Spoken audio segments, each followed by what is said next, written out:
बिस्मिल्लाहिर्रहमानिर्रहीम। अस्सलामु अलैकुम दोस्तों, उम्मीद आप सब खैर आफियत से होंगे। सुल्तान सलाहुद्दीन अय्यूबी पार्ट 23।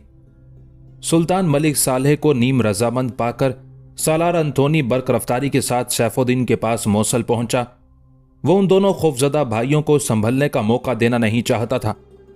फिर जब उसने वाली मौसल सैफुद्दीन के सामने हशाशीन के इबरतनाक अंजाम की मंजर कशी की तो सैफुद्दीन हवास बाख्ता हो गया और वो औबाश हुक्मरान जो दिन रात सागरों मीना और नाचने गाने वालियों के दरमियान घिरा रहता था, ईसाई सालार के सामने ही चीखने लगा, अब क्या होगा अंथोनी, अब क्या होगा।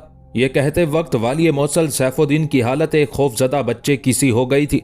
ईसाई सालार से गुफ्तगू करते वक्त उसे यह एहसास न रहा था कि वो गैरतमंद, शुजा और फातेह मुसलमानों की औलाद है। मगर सैफुद्दीन भी क्या करता, हद से बड़ी हुई शराब नोशी और हवस परस्ती इंसान की आसाबी और जिस्मानी सलाहियत को तबाह करके उसे बुज़दिल और नाकारा बना देती है। वाली मौसल सैफुद्दीन की बदहवासी देखकर ईसाई सालार अंथोनी जेर लब मुस्कुराया। सैफुद्दीन उसे उस कमजोर परिंदे के मानिद नजर आ रहा था जो बड़ी आसानी के साथ अपनी गर्दन और पंजे सयाद के बढ़ाए हुए जाल की तरफ बढ़ा देता है। वाली मौसल की उसी कमजोरी से फायदा उठाते हुए सालार अंथोनी ने अपना शैतानी मंसूबा पेश कर दिया। अब शाह यरूशलेम रेमंड ही हमारी आखिरी उम्मीद है। सैफुद्दीन ने चौंक कर सालार अंथोनी की तरफ देखा। अंथोनी ने अपनी तमाम तर अय्यारी और शैतानियत को बरूए कार लाते हुए सैफुद्दीन के सामने आइंदा पेश आने वाले हालात का नक्शा उसी अंदाज से खींचा जिस तरह वो अपना यह नुस्खा वाली हल्ब सुल्तान मलिक सालेह पर आजमा चुका था। हमें सलाहुद्दीन अय्यूबी की बढ़ती हुई ताकत को रोकने के लिए शाह यरूशलेम के साथ मुस्तकिल तौर पर इत्तेहाद कर लेना चाहिए। सालार अंथोनी की तजवीज़ सुनकर सैफुद्दीन गहरी सोच में डूब गया। अगरचे वाली मौसल पहले भी सलाहुद्दीन अय्यूबी को शिकस्त देने के लिए ईसाई फौजियों की मदद हासिल कर चुका था, लेकिन शाह यरूशलेम से मुस्तकिल इत्तेहाद कायम करने में उसे तामुल था। सालार अंथोनी ने सैफुद्दीन को फिक्रमंद पाकर उसके शिकस्ता आसाब पर एक और भरपूर ज़रब लगाई। शाह यरूशलेम से दोस्ती का सबसे बड़ा फायदा यह होगा कि सारी ईसाई दुनिया आपकी पुष्ट पनाह होगी। सैफुद्दीन ऐश परस्त जरूर था, मगर इतना कम फहम नहीं था कि वो उस नए इत्तेहाद और दोस्ती के नुकसानात को समझने से कासिर रहता। सैफुद्दीन उस राज से बाखबर था कि मौसल और यरूशलेम का इश्तराक अमल बिलाखिर मिल्लत इस्लामिया के लिए सख्त ज़रर रसां साबित होगा। मगर जब इंसानी ज़मीर मुर्दा हो जाता है तो वो अपने इज्जत व नामूस, वतन, मिल्लत, यहाँ तक के ज़ाती अकायद भी हिर्स व हवस की नीलामगाह में फ़रोख्त कर देता है। अंजामकार सैफुद्दीन ने भी यही किया। अगर शाह यरूशलेम इस इत्तेहाद और दोस्ती के लिए आमादा है तो मैं खुद को भी रजामंद पाता हूँ। वाली मौसल सैफुद्दीन ने दबे लहजे में कहा। सालार अंथोनी के होंठों की मुस्कुराहट और गहरी हो गई। बड़ा हयासोज और इबरतनाक मंजर था। यह उस शख्स के अल्फाज थे जिसके हकीकी चच्चा सुल्तान नूरुद्दीन जंगी ने दूसरी सलीबी जंग में 6 लाख से ज्यादा ईसाइयों को शिकस्त दी थी।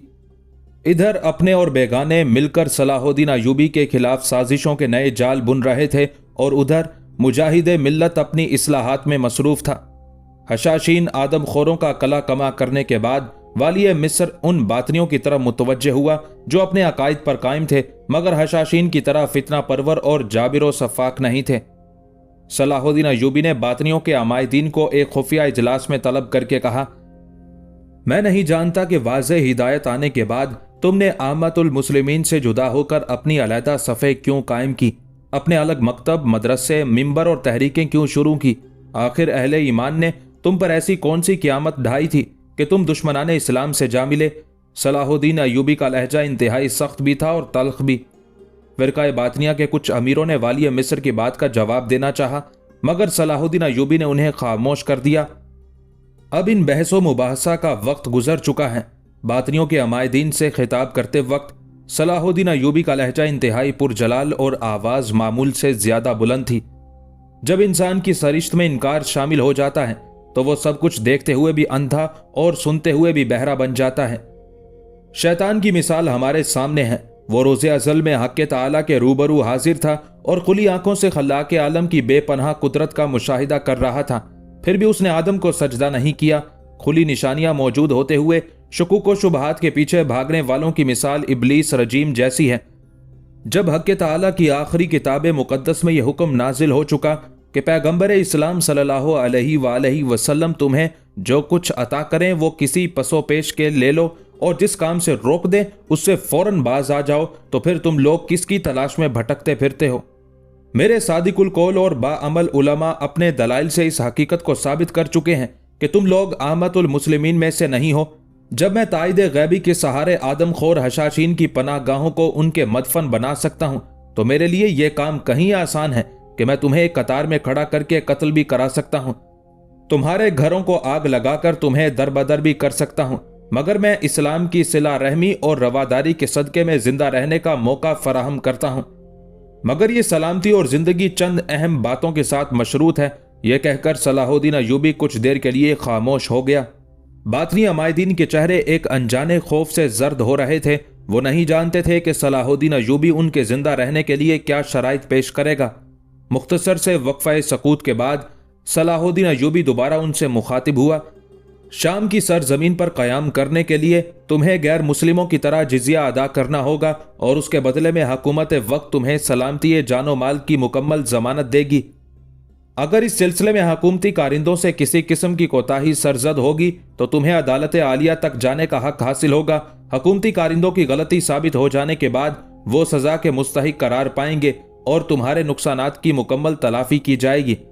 तुम्हें अपने अकायद के मुताबिक इबादत और दीगर मजहबी रस्में अदा करने की पूरी आज़ादी हासिल होगी, मगर तुम सल्तनत इस्लामिया की हदूद में रहकर अपने अकायद की तबलीग ना कर सकोगे।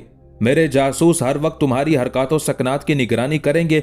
अगर तुमने हशाशीन की तरह महफूज पनाहगाहें सुरंगें तामीर करने या ईसाइयों और यहूदियों से साजबाज करने की कोशिश की तो यह अमल सल्तनत इस्लामिया के खिलाफ खुली बगावत के मुतरादिफ समझा जाएगा और बगावत की सजा मौत के सिवा कुछ नहीं होगी।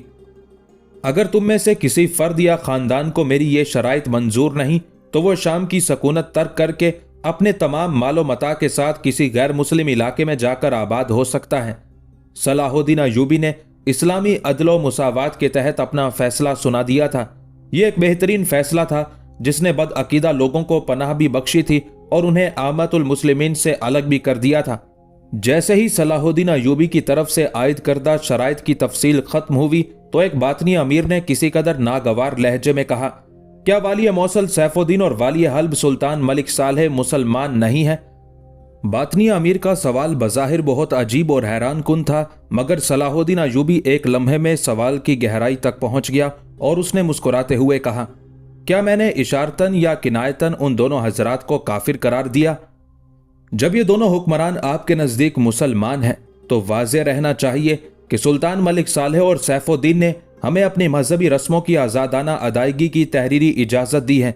यह कहकर वो बातनी अमीर अपनी जगह से उठा और उसने सलाहुद्दीन अय्यूबी को एक दस्तावीज पेश की जिसे सोने की जिल्द में महफूज कर दिया गया था।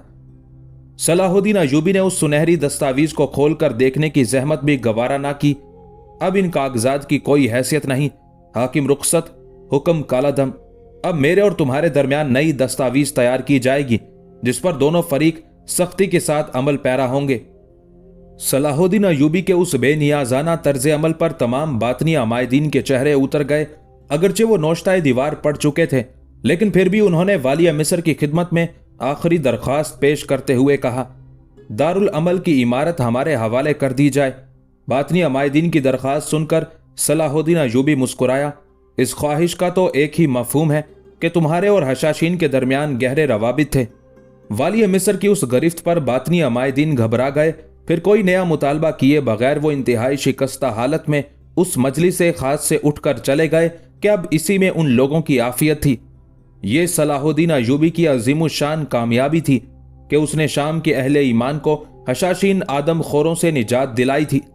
मजीद ये कि वाली मिस्र ने उस इलाके के तमाम बातनियों की छानबीन करके उन्हें आम मुसलमानों की सफ़ों से अलग कर दिया था और उनकी खुफिया सरगर्मियों की निगरानी के लिए अपने जासूसों की एक जमात मुकर्रर कर दी थी।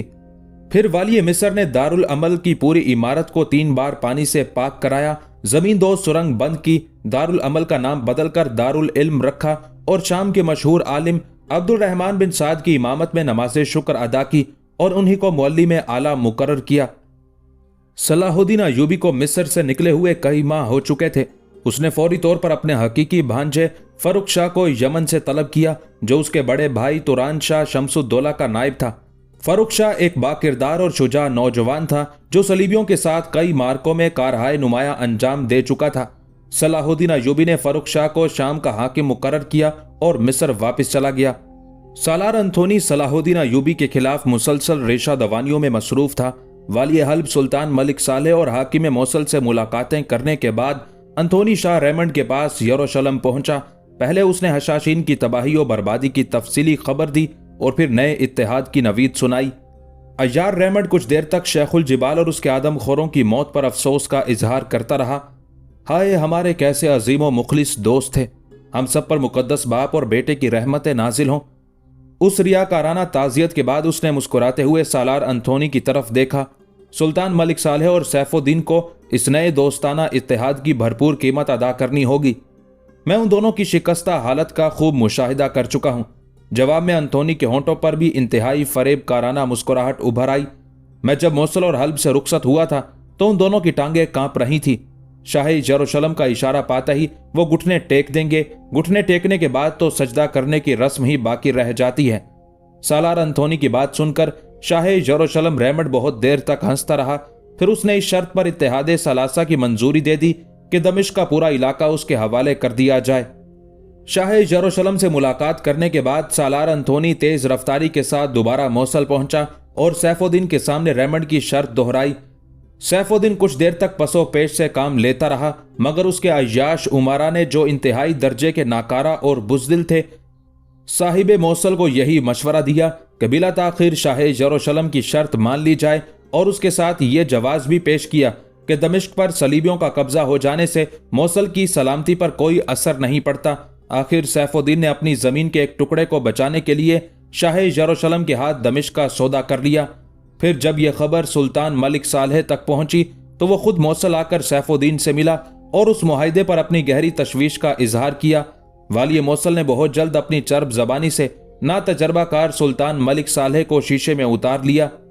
ऐसे मुआहिदे देरपा और मुस्तकिल नहीं होते, हवाओं का रुख देखकर अहदो पैमान किए जाते हैं और मौसम बदलते ही तोड़ दिए जाते हैं। सैफुद्दीन ने अय्यार सियासतदानों की पुरानी मंतिक और दलील पेश करते हुए कहा, और अगर हमारे लिए रेमंड के साथ मुआहिदा कायम रखना नागुज़ीर हो जाए तब इसमें तुम्हारा कोई नुकसान नहीं। दमिश्क तो हमारे हाथ से जा ही चुका, अब इस पर सलाहुद्दीन का कब्जा हो या रेमंड का, तुम्हारे लिए दोनों हालतें यकसा हैं। मौजूदा सूरत हाल में तो उम्मीद की ये किरण भी नजर आती है कि जैसे ही रेमंड की फौज उधर का रुख करेगी तो सलाहुद्दीन अय्यूबी दमिश्क के दिफा के लिए जरूर आएगा। फिर ये फौजी तसादुम क्या सूरत इख्तियार करेगा ये खुदा पर छोड़ दो। उस खूनरेज मार्के में रेमंड भी हलाक हो सकता है और सलाहुद्दीन भी। वाली मौसल सैफुद्दीन ने एक अकली मगर सतही दलील पेश करके अपने चचाजाद भाई सुल्तान मलिक सालेह को मुतमईन कर दिया था, मगर वो जमीर फरोश हाकिम को यह अंदाजा नहीं था कि वो अपने अजीम चचा सुल्तान नूरुद्दीन महमूद जंगी के अजीम विरसे को किस बेरहमी के साथ कितनी कम कीमत पर फरोख्त कर रहा था। सलाहुद्दीन अय्यूबी मिस्र के दिफाई इंतजामात और दीगर मुआशरती इस्लाहात में हमतन मसरूफ था कि इत्तेहाद सलासा के मुताबिक शाह यरूशलेम रेमंड ने अपनी कार्रवाई का आगाज किया। फिर उसकी फौज ने रातों रात तेजी के साथ आगे बढ़कर रमला पर कब्जा कर लिया। जब सलाहुद्दीन अय्यूबी के सुराग रसानों ने उसे यह इत्तला बहम पहुंचाई तो वाली मिस्र ने उस खबर को ज्यादा अहमियत नहीं दी। वाली मिस्र की उस बेपरवाही के दो बुनियादी असबाब थे। पहला यह कि वो अपने मकबूजा इलाकों के नज़्मो नस्क को दुरुस्त करने में बहुत ज्यादा मशगूल था। दूसरे ये कि वो ईसाइयों की अय्याराना फितरत और शर अंगेजियों से बाखूबी वाकिफ हो गया था। सलीबी हुक्मरान अक्सर सलाहुद्दीन अय्यूबी की तवज्जो मबजूल कराने और उसके इस्लाही अमल को रोकने के लिए नए नए महाज खोल दिया करते थे ताकि वाली मिस्र यकसुई के साथ अपना काम जारी न रख सके। मगर इस बार ये ईसाइयों की कोई शरारत नहीं थी, बल्कि रेमंड का एक जामे मंसूबा था जिसके पीछे इत्तेहाद सलासा काम कर रहा था, और ये वाली मिस्र की बेखबरी थी कि उसे इत्तेहाद सलासा के बारे में कोई इल्म नहीं था। जब शाह यरूशलेम रेमंड रमला पर कब्जा करने के बाद आगे ही बढ़ता चला गया और दमिश्क की शाहराह पर एक फौजी चौकी कायम कर दी तो सलाहुद्दीन अय्यूबी को दुश्मन की उस हरकत की शिद्दत का एहसास हुआ। नतीजतन उसने अपने छोटे भाई मलिक आदिल को मिस्र की निगरानी पर मुकर्रर किया और खुद 5000 सिपाहियों के साथ तेज रफ्तारी से दमिश्क पहुंचा। इस दौरान में रेमंड ने दरियाए उर्दन के करीब एक किला भी फतह कर लिया। यह किला याकूब के नाम से मशहूर था और सियासी और जंगी नुक्ता नज़र से बहुत ज्यादा अहमियत रखता था। एक तरफ दरियाई रास्ते का दिफा करता था और दूसरी तरफ उससे बानियास के मैदानी इलाके की भी हिफाजत होती थी। ये इलाका ज़रई एतबार से भी दमिश्क के लिए बहुत अहम था। ये ज़मीन चावल और कपास की फसलों के लिए इंतहाई साजगार थी। यहाँ लीमू के बागात भी बाकसरत थे। अब तक ये जरखेज इलाका दोस्ताना तरीके से मुसलमानों और फ्रैंकस के दरमियान तकसीम था। शाह बलूत का एक बड़ा दरख्त दोनों कौमों की सरहदें जुदा करता था। फ्रैंकस ईसाई सिपाहियों के उस खसूसी दस्ते का नाम था जिसे हम किसी हद तक सलीबी फिदायीन करार दे सकते हैं। उस फौजी दस्ते ने दोनों सलीबी जंगों में अहम किरदार अदा किया था। अब यह अलग बात है कि दूसरी सलीबी जंग में शिकस्ते फाश ईसाइयों का मुकद्दर बन गई थी और फ्रैंकस को उस खूनरेज मार्का आराई में शदीद नुकसान पहुंचा था, लेकिन फिर भी वो यरूशलेम के लिए पुष्ट पनाह समझे जाते थे। फ्रैंकस का मरकज फलस्तीन का इलाका था। ये लोग नस्ली एतबार से कदीम जर्मन कौम से ताल्लुक रखते थे। फिर जब इन्होंने अपना आबाई मजहब तर्क करके ईसाइयत कबूल की तो बहुत ज्यादा जज्बाती और मुतशद्दिद हो गए। हालांकि हजरत ईसा अलैहिस्सलाम का बुनियादी पैगाम सुलह व आश्ती था, मगर फ्रैंकस उस पर यकीन नहीं रखते थे और अपना मकसद हासिल करने के लिए दुनिया के हर जुल्म को रवा समझते थे। फ्रैंकस के बाद सलीबियों की ताकत का दूसरा सरचश्मा टेम्पलर्स नाइट थे। ये उन बांके सजीले और बहादुर ईसाई जवानों की जमात थी जो सलीबी जंगों के जमाने में मुसलमानों से लड़ते थे और मसीह मकामाते मुकद्दसा की हिफाजत के लिए अपनी जिंदगी वक्फ कर देते थे। ये ज़माना वुस्ता की मशहूर और मजबूत तरीन जमात थी। इस जमात को इख्वान कलीसाए यरूशलेम, सिपाह कलीसा और सिपाह यसू के नाम से भी पुकारा जाता था। 11वीं और 12वीं सदी ईस्वी की जंगों के दौरान टेम्पलर्स की बुनियाद पड़ी। 1118 ईस्वी में 9 फ्रांसीसी नाइट्स अर्ज़े मुकद्दस में लड़ रहे थे। फिर उन्हीं नाइट्स ने टेम्पलर्स की जमात कायम की। बैतुल मुकद्दस की जियारत को आने वाले ज़ायरीन के लिए आमदोरफ्त की सहूलतें फराहम करना इस जमात के अफराद का असल मकसद था। इब्तिदा में टेम्पलर्स ने अपना नाम बैतुल मुकद्दस के गरीब सिपाही रखा था। शुरू में ज़ायरीन के सदका व खैरात से टेम्पलर्स की गुजर औकात होती थी। फिर शाह यरूशलेम बाल्डोन दोम ने अपने महल का एक हिस्सा इन लोगों को रिहाइश के लिए दे दिया था। उसके बाद अपना असला खाना कायम करने के लिए टेम्पलर्स ने एक और तवीलो अरीज इमारत पर कब्जा कर लिया। उस इमारत के हसूल में गिरदोनवाह के पादरियों ने टेम्पलर्स की बहुत मदद की। फिर आनन फानन टेम्पलर्स की जड़ें गहरी और मजबूत होती चली गईं। फिर ये जमात ईसाइयों में इतनी हर दिल अजीज हो गई कि इसने कलीसाई निज़ाम में दस्तूरी हैसियत हासिल कर ली। यहाँ तक कि पोप हनोरियस दोम ने टेम्पलर्स को पहली बार एक बाज़ाब्ता जमात की शक्ल दी और उसके साथ ही उनके दस्तूर की तौसीक भी कर दी। टेम्पलर्स का परचम सफ़ेद था। परचम के दरमियान एक स्याह दायरे पर सलीब का सुर्ख निशान बना हुआ था। यूरोप में टेम्पलर्स इतने मकबूल हुए कि अवाम खास ने मनकूला और गैर मनकूला जायदाद की सूरत में इस जमात को बेशकीमत अत्तियात दिए। ईसाई दुनिया की हर नस्ल व कौम के मुमताज़ तरीन ख़ानदानों के अफराद टेम्पलर्स में शामिल होने को अपने लिए बहुत बड़ा एजाज़ समझते थे। इस जमात के 3 बुनियादी असूल थे। पहला पाकबाजी, दूसरा तंगदस्ती और तीसरा फर्मा बरदारी। जब टेम्पलर्स के पास दौलत की बहुतात हुई तो इन्होंने पहले 2 असूलों पाकबाजी और तंगदस्ती को खैरबाद कह दिया। अब इस जमात के अफराद दूसरे ईसाई हाकिमों की तरह ऐश परस्ताना और ओबाशाना जिंदगी बसर करते थे। ये लोग बेदरेग शराब पीते और कलीसा की खिदमत के लिए मुंतखब खूबसूरत लड़कियों के साथ खूब दादे ऐश देते। इन तमाम तर खराबियों के बावजूद टेम्पलर्स का तीसरा असूल अपनी जगह कायम था।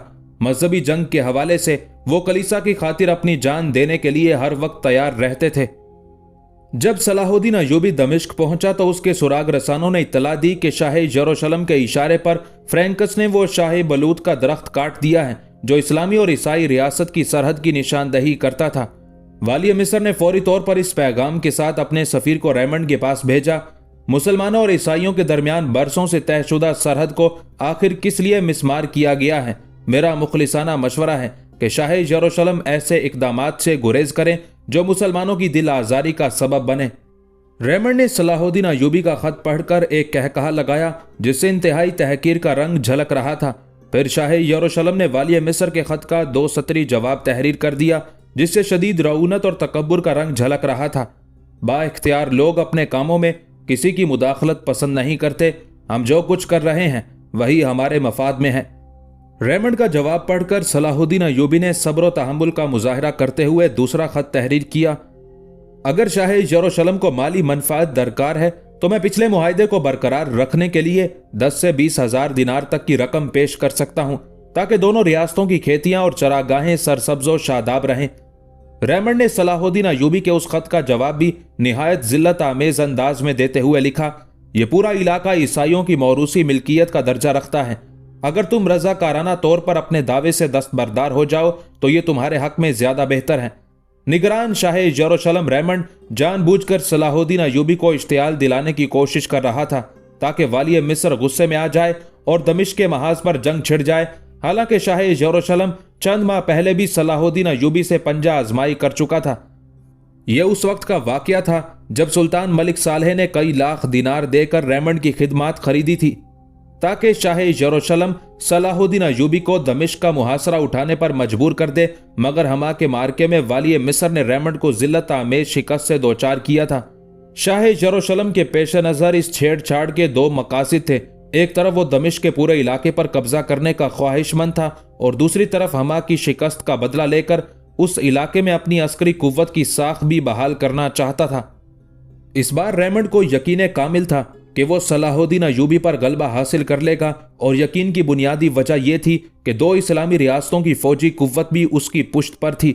एहतियात और पेशबंदी के तौर पर रेमंड ने सलीबियों की दोनों फिदाई जमातों फ्रैंकस और टेम्पलर्स को भी तलब कर लिया था। सलाहुद्दीन अय्यूबी ने अपने दोनों खतूत का मायूस कुन जवाब पाने के बाद शाह यरूशलेम से मुज़ाकरात की कोशिश तर्क कर दी और अपना लश्कर लेकर मर्जुल अयून के तवीलो अरीज मैदान की तरफ बढ़ा। यह वाली मिस्र की एक जंगी चाल थी। सलाहुद्दीन अय्यूबी किला याकूब को मिस्मार करने का फैसला कर चुका था कि इस किले के इन्हेदाम के बगैर बानियास का दिफा मुमकिन नहीं था, और बानियास वाली मिस्र की मरकजी और अहम तरीन फौजी छावनी थी।